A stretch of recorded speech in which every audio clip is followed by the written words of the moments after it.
আলিফ লাম রা কিতাবুন আনজালনাহু ইলাইকা লিতুখরিজান নাসা মিনাজ যুলুমাতি ইলান নূর। কোরআন যাদের উপরে, কোরআন বলে আমি এই কারণে নাজিল হয়েছি, নবী তুমি মানুষদেরকে অন্ধকার থেকে আলোর দিকে নিয়ে যাবে। কিসের দিকে? কোরআন বলতেছে আমি এই কারণে এসেছি, যেই মানুষগুলো অজ্ঞ মূর্খ, যেই মানুষগুলো বোঝে না নামাজ কিভাবে পড়তে হয়, যেই মানুষগুলো বোঝে না সালাম কিভাবে দিতে হয়, যেই মানুষগুলো তার জীবন কিভাবে চালাবে সেটা সে বোঝে না, এই পথ প্রদর্শকের জন্য আমি কোরআন নাজিল হয়েছি। আওয়াজ দিয়ে বলেন সুবহানাল্লাহ। আমার ভাইরা, আমার বন্ধুগণ, কোরআনকে প্রশ্ন করা হলো, কোরআন তুমি কেন এসেছো? কোরআন বলে আমি মানুষদেরকে অন্ধকার থেকে আলোর দিকে নিয়ে যেতে এসেছি। আওয়াজ দিয়ে বলেন সুবহানাল্লাহ।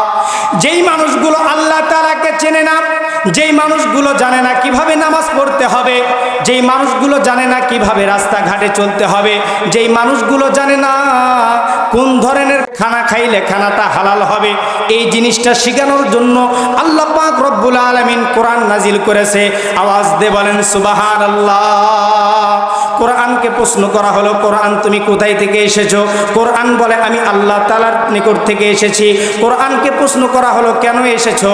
কোরআন বলে আমি মানুষদেরকে অন্ধকার থেকে আলোর দিকে নিয়ে যাওয়ার জন্য এসেছি। কোরআন এমন একটা কিতাব, কোরআন বলে জালিকাল কিতাবু লা রাইবা ফীহ। কোরআনকে প্রশ্ন করা হলো তুমি কোন ধরনের কিতাব?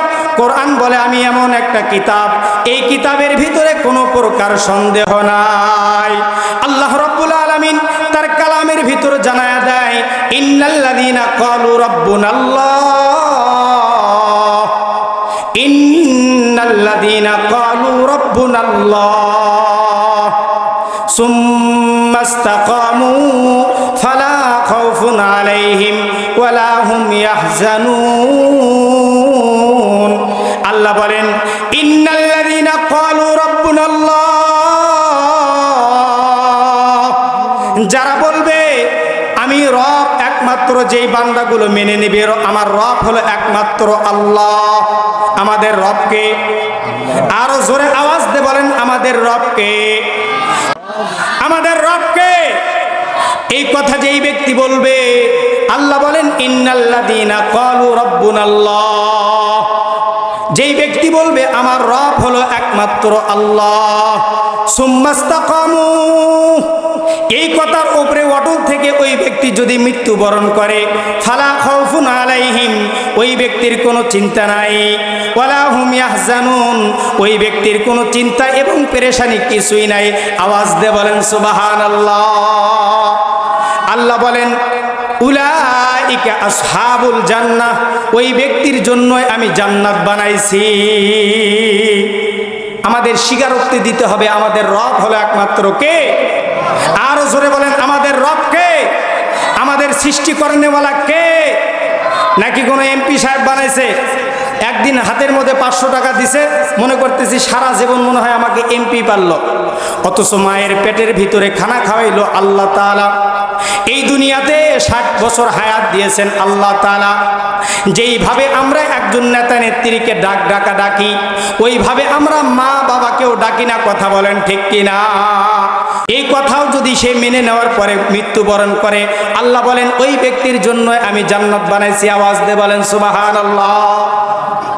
এই জন্য সম্মানিত উপস্থিতি, আমাদের রবকে কলবে রেখে আমাদের মৃত্যুবরণ করতে হবে। কথা বলেন ঠিক কিনা? আপনি যদি সারা জীবন রবকে রব হিসাবে না মানেন, মৃত্যুর পরে আমি এখন কবরে দোয়া বললাম বিসমিল্লাহি ওয়া আলা মিল্লাতি রাসূলিল্লাহ, সারাটা জীবন আপনি রসুলের বিরোধিতা করলেন, সারাটা জীবন আপনি মাদ্রাসার বিরোধিতা করলেন, সারাটা জীবন আপনি ওলামায়ে কেরামের বিরোধিতা করলেন, সারাটা জীবন আপনি মসজিদের বিরোধিতা করলেন, সারাটা জীবন আপনি নামাজু ব্যক্তির বিরোধিতা করলেন, আর আমি কবরে আপনার দোয়া পড়লাম বিসমিল্লাহি ওয়া আলা মিল্লাতি রাসূলিল্লাহ। এই দোয়া পড়া মাত্রই ফেরেশতারা বলতেছে হুজুর আপনার হাতটা আপনি উঠায় নেন। আপনার হাত উঠাইতে দেরি আর এর কবরে আযাব দিতে সেই দেরি নাই। কথা বলেন ঠিক কিনা? তাহলে এখন আপনি বলতে পারেন হুজুর কেন? তাহলে আপনাদেরকে একটা কথা উদাহরণ দেই। যেমন বলেন দেখি, আপনারা কারেন্ট চেনেন?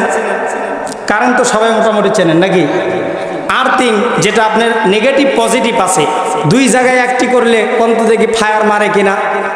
কথা বলেন, ফায়ার মারে কিনা? আচ্ছা, নেগেটিভ পজিটিভ যদি একটি হয় এই রকম ভাবে কারেন্ট দেখবেন ফায়ার মারে। কি মারে? ফায়ার মারে। তাহলে এখন আমি আপনাদেরকে বুঝাই, সারা জীবন মসজিদের মাদ্রাসার বিরোধিতা করে, সারা জীবন কোরআনের বিরোধিতা করে যদি আমি আপনি কবরে যাই, ফেরেশতারা বলবে ওর কবরে আসা নেগেটিভ পজিটিভ হলে যেমন ফায়ার মারে, ও সারা জীবন বিরোধিতা করছে কোরআনের, হাদিসের, কোরআনের বিরোধিতা করার কারণে, মাদ্রাসার বিরোধিতা করার কারণে রসুল বলতেছে তোমাকে কবরে রেখে আসবে, যতই হুজুর দোয়া পড়ুক বিসমিল্লাহি ওয়া আলা মিল্লাতি রাসূলিল্লাহ, এটাতে কারেন্ট দুই তারের ভেতরে যাবে না, অ্যাটাচড হয়ে মাঝখানে ফায়ার মারবে। কি করবে? ফায়ার মারবে। সারা জীবন আপনি ইসলামী যেখানে মাহফিল হবে এটার বিরোধিতা করলেন, দ্বীনি কথা হবে এটার বিরোধিতা করলেন। রসুল আল্লাহ পাক সূরাতুল বাইয়িনার ভিতরে বলেন, ইন্নাল্লাযীনা আমানু ওয়া আমিলুস সলিহাত উলাইকা হুম খায়রুল বারিয়াহ। আল্লাহ বলেন ইন্নাল্লাযীনা আমানু, নিশ্চয় যারা ঈমান আনয়ন করবে। কি করবে? আমরা ঈমান এনেছি কিনা? আওয়াজ দিয়ে বলেন, আমরা ঈমান এনেছি কিনা? আল্লাহ বলছেন যারা ঈমান আনয়ন করবে, ওয়া আমিলুস সলিহাত, নেক কাজ করবে, উলাইকা হুম খায়রুল বারিয়া, তারাই হলো সৃষ্ট জীব দুনিয়ার ভেতরে। আওয়াজ দিয়ে বলেন সুবহানাল্লাহ। এই জন্য সর্বদা আমাদেরকে নেক কাজের ভেতরে জড়িত থাকতে হবে। কথা বলেন ঠিক কিনা? কোরআন হাদিসের যেখানে কথা হবে আমরা সর্বাগ্র চেষ্টা করব সেখানে অ্যাটেন্ড থাকার জন্য। কথা বলেন ঠিক কিনা?